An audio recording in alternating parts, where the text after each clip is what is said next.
Capsicum, அது குடமிளகாய். இது வந்து நிறைய வாட்டி வச்சு வந்து நம்மளுக்கு க்ரோத் வரல ஃப்ரெண்ட்ஸ். இது அதனால தான் நம்ம ஒரு ட்ரை பண்ண போகிறோம் சின்ன பாட்டில் வச்சு. இந்த பாட்டு வந்து 5x6.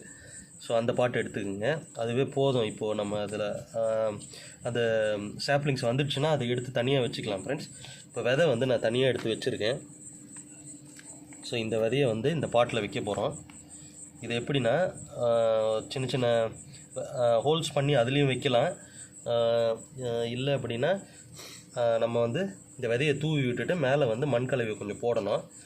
ஸோ ஃபஸ்ட்டு மெத்தட் பண்ணி பார்த்தாச்சு, அதாவது ஹோல்ஸ் போட்டு உள்ளே வச்சு பார்த்தாச்சு, வரல ஃப்ரெண்ட்ஸ். இது செகண்ட் அட்டம்ப்ட்டு. ஸோ இந்த விதையை வந்து நம்ம இப்படி எடுத்துக்கிட்டு அப்படியே தூவி விட்டுறோம் ஃப்ரெண்ட்ஸ்.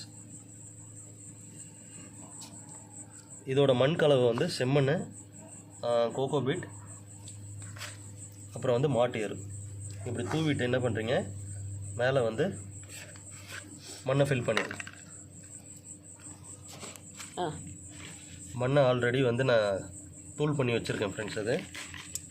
இது கூட வந்து ஃபெர்டிலைசர் வந்து கம்போஸ்ட்டு, போன் மில்லு, அப்புறம் வந்து வேப்பம் புண்ணாக்கு. அது எப்போவுமே நான் ரெடியாக மிக்ஸ் பண்ணி வச்சுருக்கேன், அதையும் போட்டாச்சு. இதில் இந்த தூள் மண்ணை நம்ம அப்படியே மேலே வந்து தூவி விட்டுறோம். ரொம்ப ப்ரெஸ்ஸே பண்ண வேண்டாம், இது ஸ்ப்ரே தான் பண்ண போகிறோம் தண்ணியை.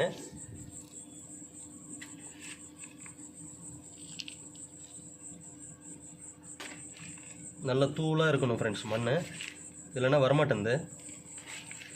கொஞ்சம் கட்டியாவோ இல்லை வந்து ஒரு மாதிரி கொல கொலன்னு இருந்தாலும் வரமாட்டேங்குது.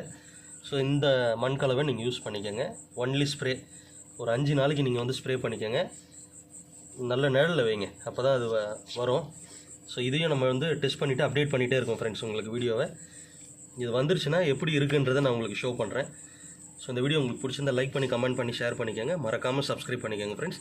அப்போ தான் நான் போடுற உங்களுக்கு யூஸ்ஃபுல் வீடியோஸ் உங்களுக்கு அப்டேட் ஆகிட்டே இருக்கும் ஃப்ரெண்ட்ஸ். தேங்க்யூ ஸோ மச், பாய்.